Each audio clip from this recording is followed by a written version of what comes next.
ሰላም ክቡራት ስድራ ቤት በርቅ ስፖርት ትማል ምሸት አስቶን ቪላ አንጻር ሊቨርፑል ዝነበረ ግጥም ንዘንተ ዕለት ዝከር ሓደ ዓብህ ቦብላ ተላዒሉ እዩ እቲ ኩሉ ሰብ ዝፈርሖ እቲ ብቨርጂል ቫን ዳይክ ዝምራሕ ናይ ሊቨርፑል ቀይሕ ሰራዊት ትማል ምሸት ናብ ቪላ ፓርክ ከኣቱን ከሎ ሻምፒዮን ክኸውን ተገሚቱ ነይሩ ግና ኡናይ ኤምሪ ካልጨካን መደብ ነይርዎ 4-2 አስቶን ቪላ ንሊቨርፑል ሰባር ዱብሊክ ሂባ ናብ መሬት አውሪዳታ ኦሊ ዋትኪንስ ከም ቦብላ ክነፍስ እንከሎ ሞርጋን ሮጀርስ ነቲ ቤርናቤ ዘናወፀሉ ሜጋ ፀዋታ ደጊሙ ወዩ ሪያል ማድሪድ 2-0 ተዓዊታ ግና ኣብ ስታዲየም ዝነበረ ድምፂ ናይ ተሕጓስ ኣይነበረን ቪኒሺየስ ጁኒየርን እታ 55 ሚሊዮን ተኸተልቲ ዘለዋ ናይ ብራዚል ክብርቲ ሞዴልን ኢንፍሉዌንሰር ቨርጂኒያ ፎንሴካን ንዘንተ ዕለት ተፈላለዮም ኣለዉ ኣብ ጣልያን ክለብ ሮማ ሓደ ዓብ ወሳኒ ውዕል ፈሪም ኣላ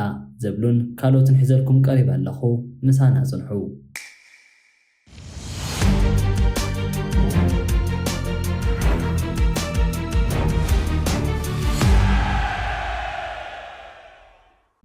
ቅድሚ ተኽዕሶ ኣብ ማእከል ሜዳ ምዕላባ ኣብ ውሽጢ እንግሊዝ ዓብ ወጥሪ ነይሩ እዚ ናይ መበል 37 ሰሙን ፀዋታ ፕሪምየር ሊግ እዩ ማለት እቲ ውድድር ናብ መወዳእታ መዓልቱ ተጸጊዑ ኣሎ ነፍሲ ወከፍ ነጥቢ ንህይወትን ሞትን ያትውስን ሊቨርፑል ነቲ ናይ ዋንጫ ሕልማ ንምዕቃብ 3 ነጥቢ ኣዝያ ትደሊ ነይራ ኣስቶን ቪላ ድማ ነቲ ናይ ቻምፒየንስ ሊግ ቦክስ ሒዛ ንምጽናዕ ዓብ ዓወት የድልያ ነይሩ ደገፍቲ ኣስቶን ቪላ ካብ ወጋሕታ ጀሚሮም ንስታዲየም ቪላ ፓርክ ብቐይሕን ሰማያውን ባንዴራታት ዕለቕሊቖምዎ ነይሮም እቲ ኣየር ብናይ ተስፋን ፍርሃትን ስምዒት ተበኪሉ ነይሩ ኡናይ ኤምሪ ቅድሚ ፀዋታ ኣብ ዝሃቦ መግለጺ ሊቨርፑል ክንፈርሃ ይብልናን ኣብ ገዛና ንሕና ኢና ነገስታት ክብሉ ንተፃወቲ ለዓዒልዎም ነይሩ በቲ ሓደ ሸነኽ ድማ ሊቨርፑል ብመንሴሪዮ ንጎማ ከምኡውን ብዶሞኒክ ሶቦስላይ ዝምራሕ ሓያል መስመር መጥቃዕቲ ሒዛ ያዛተወት ሞሐመድ ሳላህ ካብ መቐመጥ ተጸበይቱ ኮይኑ ነቲ ፀዋታ ጀሚርዎ ኡናይ ኤምሪን ሊቨርፑል ንምስባር ፍሉይ ናይ ታክቲክ መፈንጠራ ይዳልዩ ነይሩ ኣስቶን ቪላ 4-4-2 ፎርሜሽን ሒዛ እኳ እንተኣተወት ኣብ እዋን መጥቃዕቲ ግና ብቕልጡፍ ናብ 4-2-3-1 ትቕይር ጸኒሓ እያ ዮሪ ቲለማንሰን ሮስ ባርክሊን ነቲ ማእከል ሜዳ ዓፅዮም ክሕዝዎም ከለዉ ሉካስ ዴግንን ማቲካሽን ድማ ብክንፊ ክነፍሱ ትእዛዝ ተዋሂብዎም ሊቨርፑል ነቲ ናይ ልሙድ ፀዋታ ምስረታ ቢልድ ኣፕ ፕሌይ ክትጥቀም እያ ፈቲና ኢብራሂም ኮናቴን ቨርጂል ቫን ዳይክን ኩዕሶ ካብ ድሕሪት እናመሓላለፉ ንቅድሚት ክደፉ ፈቲኖም ግና ኣስቶን ቪላ ኣዝዩ ሓደገኛ ዝኾነ ልዑል ፀቕጢ ሃይ ፕሬሲንግ ተጠቂማ ልክዕ ተፃወቲ ሊቨርፑል ኩዕሶም ዝሓዙ 3 ተፃወቲ ቪላ ከቢቦም ይምንጥልዎም ነይሮም እዚ ታክቲክ እዚ ድማ ኣብ መበል 41 ደቂቕ ፍረ ሂቡ ሊቨርፑል ኣብ ማእከል ሜዳ ኩዕሶ ተመንቲላ ኦሊ ዋትኪንስ ብቕልጡፍ ኩዕሶ ሒዙ ድሕሪ ምግስጋስ ነቲ ዘደንፁ መንእሰይ ሞርጋን ሮጀርስ ኣሲስት ገይሩሉ ሮጀርስ ብዘደንፁ ህድኣትን ናይ በሊሕነት ቴክኒክን ነታ ኩዕሶ ካብ ኢድ ተሓላዊ ማዕጾ ጊዮርጊ ማማርዲሻቤላ ኣሊኹ ናብ መርበበት ይዋ ቪላ ፓርክ ብተሓጓስ ተናዊፁ ደገፍቲ ሊቨርፑል ግና ከኣምኑ ይከኣሉን እዚ ሮጀርስ ዘእተዋ ጎል ነቲ ፀዋታ ሓዊ ኣዊዱሉ እዩ ቀዳማይ ፈረቓ 1-0 ብዝኾነ ውፅኢት ንኣስቶን ቪላ ተፈጺሙ ግና ካልኣይ ፈረቓ ምስ ተጀመረ እቲ ናይ ሓቂ ድራማ ክርአ ጀሚሩ ሊቨርፑል ካብ ዕረፍቲ ክትምለስ እንከላ ብቁጣዕ እያ ተመሊሳ ልክዕ መበል 51 ደቂቕ ሊቨርፑል መልሲ ሂባ እዚ ጎል እዚ ካብ ሓደ ጽቡቕ ተሰርሐ ናይ ቋሚ ኩዕሶ ይመጽኡ ዶሞኒክ ሶቦስላይ ካብ ኩርናዕ ዘደንፅ ኩዕሶ ከልዕል እንከሎ እቲ ዓብ ሓጹር ቨርጂል ቫን ዳይክ ብሓይል ተላዒሉ ብርእሱ ናብ መርበበት ይዋ ፀዋታ ማዕረ ኮይኑ ግና እቲ ተሓጓስ ሊቨርፑል ልክዕ 5 ደቂቕ ጥራይ ጸኒሑ ምኽንያቱ ተማሊ ምሸት ናይ ኦሊ ዋትኪንስ ለይትያ ነይራ ኣብ መበል 56 ደቂቕ ዋትኪንስ ንቪላ ፓርክ ዳግማይ እንቀጥቂጥዋ እዩ ሉካስ ዲግነ ካብ ወገን ጸጋም ዘደንፁ መስመር ሰባር ኩዕሶ ክሰድድ እንከሎ ኦሊ ዋትኪንስ ካብቶም ተኸላኸልቲ ሊቨርፑል ፈለጢሉ ብምውፃእ ነታ ኩዕሶ ብቐጥታ ናብ የማናይ ኩርናዕ መርበብ ኳሕኳሕ ኣቢልዋ ሊቨርፑል ገና ካብቲ ድንጋጸ ከይወፀት እንከላ ኣብ መበል 72 ደቂቕ ኦሊ ዋትኪንስ ዳግማይ ታሪኽ ሰሪሑ ሞርጋን ሮጀርስ ነቲ ዘርኣዮ ብቕዓት ብምድጋም ንዋትኪንስ ኣሲስት ክገብረሉ እንከሎ ዋትኪንስ ንኻልኣይ ግዜ ንማማርዳሽቪሊ ኣሕፊሩ ጎል ኣትዩ ዋትኪንስ ትማሊ ምሸት 2 ጎላትን 1 ኣሲስትን ብምምዝጋብ ናይቲ ጸወታ ኮኸብ ምዃኑ መስኪሩ እዩ። እቲ ጸወታ ናብ መወዳእታ ደቂቕ ክጽጋዕ እንከሎ ወጥሪ ይውስኽ ነይሩ። ኣብ መበል 88 ደቂቕ እቲ ናይ ኣስቶን ቪላ ሓቀኛ ቆራጽ መራሒ ጆን መኪን ነቲ ጸወታ ሙሉእ ንሙሉእ ቆሊዕዎ። ካብ ሓደ ብሉጽ ናይ ሜዳ ማእከል ምስረታ ጸወታ ኩዕሶ ረኺቡ ንሊቨርፑል 4-1 ገይርዋ። ሊቨርፑል ኣብ መበል 90 ደቂቕ ብቨርጂል ቫን ዳይክ ተወሳኺ ጎል ብናይ ሴት ፒስ ከእቱ እኳ እንተኸኣለ እቲ ፍርዲ ግና ድሮ ተወዲኡ ነይሩ። 4-2 ኣስቶን ቪላ ዓበ ታሪኽ ሒዛ ወፅያ። እዚ ውፅኢት እዚ ሊቨርፑል ካብቲ ናይ ፕሪምየር ሊግ ዋንጫ ውድድር ሙሉእ ንሙሉእ ኣውፅኢዎ ኣሎ ክበሃል ይከኣል እዩ። ኣስቶን ቪላ ግና ነቲ ናይ ሻምፒየንስ ሊግ ቦታ 99% ተረጋጊጻቶላ።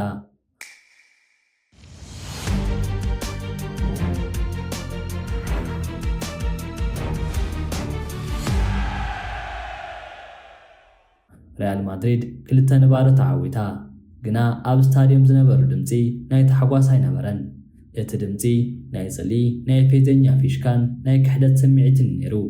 ሓደ ካብቶም ኣብ ዓለምና ዝዓበዩ ተፃወቲ ኪልያን ምባፔ ናብ ሜዳ ክኣቱ እንከሎ ናይ ገዛ ርእሱ ደገፍቲ ብኡ እናበሉ ከዋርድዎን ከለውን ቪኒሲየስ ጁኒየር ኩናት ክገጥሞን ከሎን ብምቕጻል እውን እቲ ዘይትንከፍ ንጉስ ማድሪድ ዝበሃል ፕሬዚደንት ፍሎረንቲና ፔሬዝ ኣብቲ ናይ ቪአይፒ መንበር ኮይኑ ምስ ናይ ገዛ ርእሱ ደገፍቲ ብቓላት ክበኣስን ክጋጨውን እንከሎ ተታሒዙ እዩ።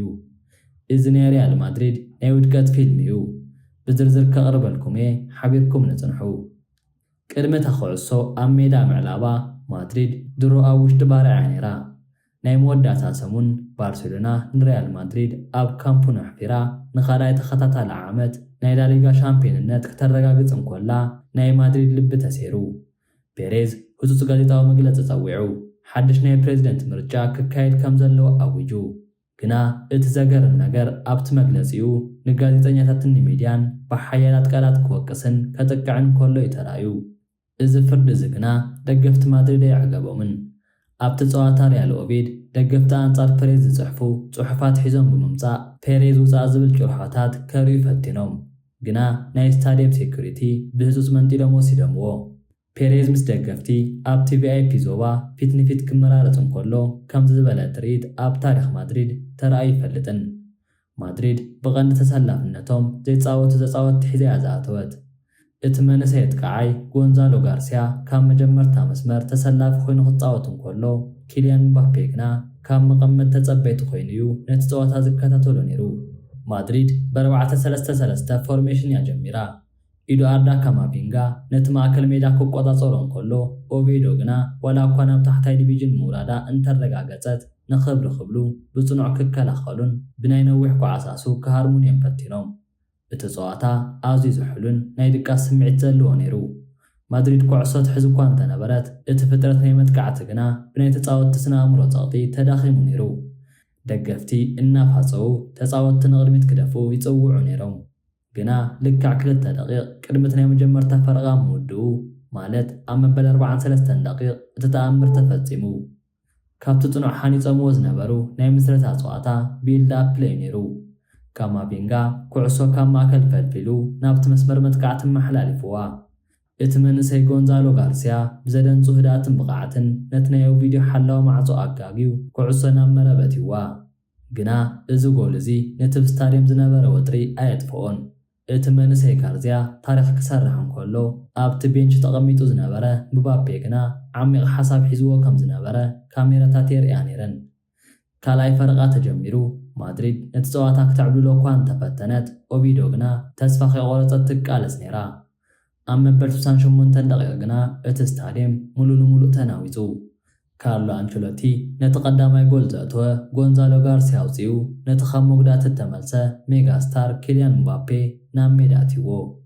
ምባፔ ናብ ሜዳ ክረግጽ እንከሎ እቲ ናይ ሳንቲያጎ በርናቤው ደገፍቲ ብፊሽካን ብናይ ጽልኢ ድምፅን እዮም ተቐቢሎሞ።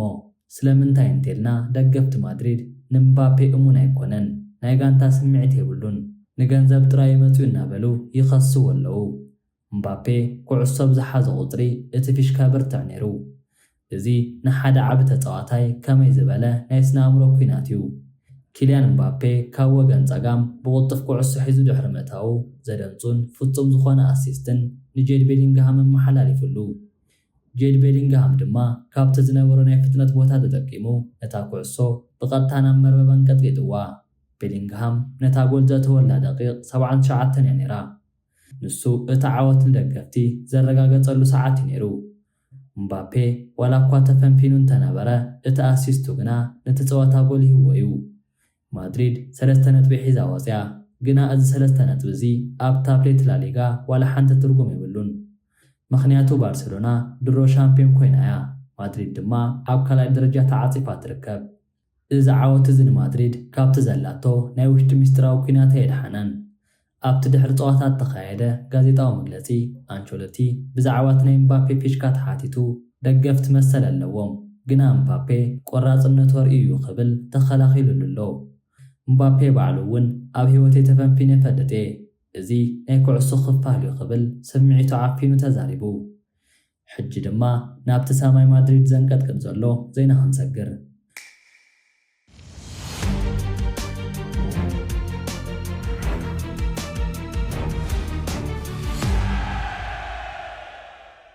ጆዜ ሞሪኒዮ እዚ ስም እዚ ጥራይ እኹል እዩ። ንሱ ብዘለዎ ኩሉ ግዜ ዕግርግር፣ ድራማ፣ ዓወትን ኩናትን ኣሎ። ሞሪኒዮ ምስ ቤንፊካ ኣብዛ ዓመት እዚ ዘደንቱ ታሪክ ይሰሪሑ። ንቤንፊካ ሒዙ ኣብ ኤውሮጳ ዘርኣዮ ብቕዓት ንናይ ሪያል ማድሪድ ፕሬዚደንት ፍሎሬንቲኖ ፔሬዝ ዳግማይ ከም ዝሓስብ ገይርዎ ኣሎ። ሪያል ማድሪድ ድሕሪ ተብላ ሊጋ ዘጋጠመ ናይ ዋንጫ ስእነት ሓደ ብርቱዕን ጨካንን መራሒ ትደልላ። እቲ መራሒ ድማ ካልእ ኣይኮነን ጆዜ ሞሪኒዮ እዩ። ዝርርባት ብኣወንታዊ መገዲ ይቕፅሉ ኣለዉ። ሕጂ 100% ማለት ብዝበሃል መልክዑ እቲ ጉዳይ ተዛዚሙ እዩ። እቲ ሕቶ ይመፅእ ይመፅእን ዘይኮነስ መዓዝ ወጋዓው ኸውን ዝብል ጥራዩ።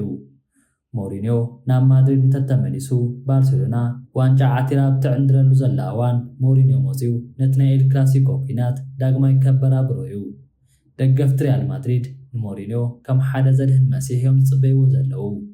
እቶም ንዕኡ ፀልኡ ተንተንቲ ግና ናይ ሞሪኒዮ እዋን ሓሊፉ ይብሉ ኣለዉ። ግና ሞሪኒዮ ኩል ግዜ ሓደ ነገር እዩ ዘመስክር፣ ንዓይ ክትፀልኡን ትኽእሉ ኢኹም ግና ክትንዕቑን ይትኽእሉን። ጆዜ ሞሪኒዮ ናብ ሳንቲያጎ ቤርናቤው ክምለስ እንከሎ ኤውሮጳ ብምልእታ ክትናወፅ እያ። ብዛዕባ አንቶኒ ጎርደን ንዛረብ።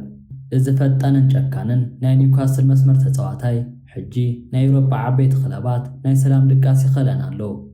ሚኬል ኣርቴታ ነዚ ተፃዋታይ እዚ ናብ ዓረብ ንምምፃእ 115 ሚልዮን ዩሮ ሒዙ ድሉ ምዃኑ ይዝረብ ኣሎ።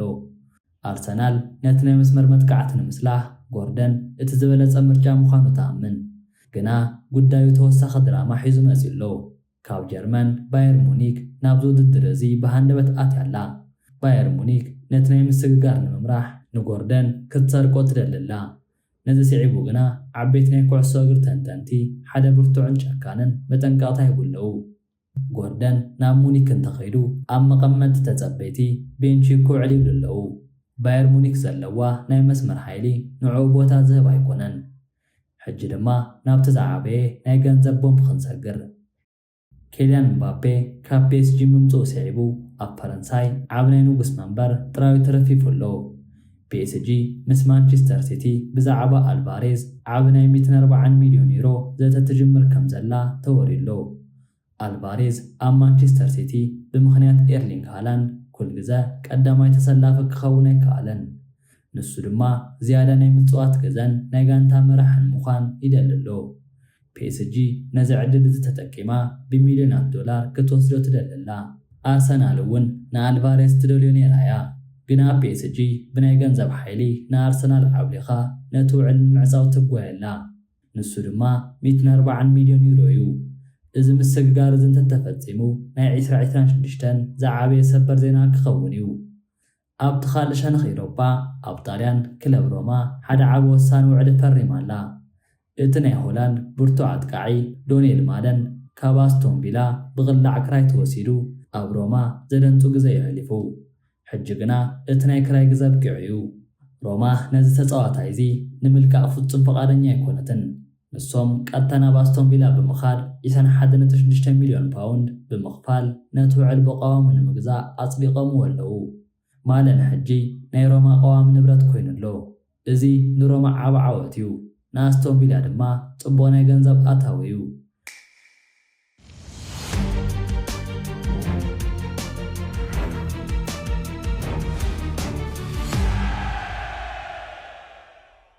ሕጂ ድማ ቫልቨርድ ኣብ ማድሪድ ክጸንሕ ከም ዝደሊ እኳ እንተገለጸ ማንቸስተር ሲቲን ፒኤስጂን ግና ንዕኡ ንምውሳድ 110 ሚልዮን ዩሮ ሒዘን ኣብ ማዕጾ ሪያል ማድሪድ ኳሕኳሕ የብል ኣለዋ።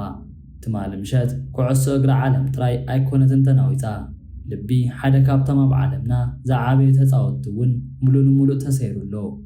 ንሱ ድማ ቪኒሲየስ ጁኒየር እዩ።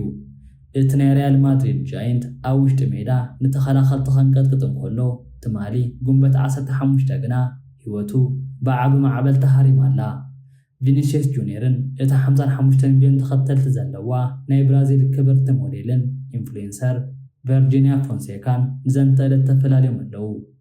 እቲ ዘገርም ነገር ግና እዚ ዜና ዝወፀ ቨርጂኒያ ኣብ ሳንቲያጎ ቤርናቤው ተረኺባ ንሪያል ማድሪድ ኣንጻር ሪያል ኦቪድ ክትድግፍ ድሕሪ መውዓላ ድሕሪ ሒደት ሰዓታት እዩ።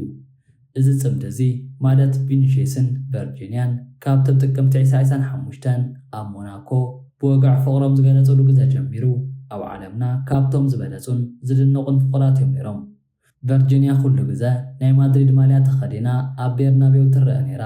ዋላ ትማሊ ምሸት ኣብቲ ማድሪድ 2-0 ተዓወተትሉ ጸዋታ ኦቪድ ንሳ ኣብቲ ስታድየም ነይራ እያ። ግና እቲ ጸዋታ ምስ ተወድአ ቨርጂኒያ ኣብ ናይ ኢንስታግራም ስቶሪያ ነቲ ዓለም ዘሰንበደ ጽሑፍ ፖስት ገይራቶ እያ። እቲ ጽሑፍ ድማ ኩል ግዜ ባዕለይ ክነብር ክፈቅድ ፍርሕከይ ሃለወኒ ብዘይ ስሌትን ስሱዕነትን መንነተይ ከየጥፋኹ ሓቀኛ ነገር ክነብር መርጽ ካብኡ ብምቕጻል እቲ ፍልሊ ብሰላምን ብብስለትን ከም እተገብረ እኳ እንተገለጸት ሓደ ዓቢ ምስጢር ግና ኣውፅያላ። ንሳ ኣብ ህይወተይ እቲ ንዓይ ክንቀሳቐስ ዘይብሉ ሕጋጋት ኩሉ ግዜ ይቅይሮን እየ። ስለዚ ሓደ ነገር ትርጉም ምስ ሓረሞ ብፍቕሪ ምዕፃው ይሕሸኒ ኢላ። ደገፍቲ ብቕልጡፍ ነቲ ናይ ዝሓለፈ ወርሒ ወረታት ከነፃፅርዎ ጀሚሮም ኣለዉ። ቪኒሲየስ ጁኒየር ምስ ሓንቲ ናይ ብራዚል ሞዴል ዝገበሮ ናይ ቺቲንግ ወረታት ከም ዝነበረን ንሱ እውን ብወጋዕ ሬታ ሓቲቱ ከም ዝነበረን ዝዝከር እዩ። ቨርጂኒያ እቲ ክንቀሳቐስ የብሉን ዝበለቶ ነገር እምነትን ተኣማንነትን እዩ ነይሩ። ንሳ ነቲ ክሕደት ክትቅበሎ ይከኣለትን። ስለዚ ነቲ ናይ 7 ወርሒ ፍቕሪ ብወጋዕ ዛዚማቶላ።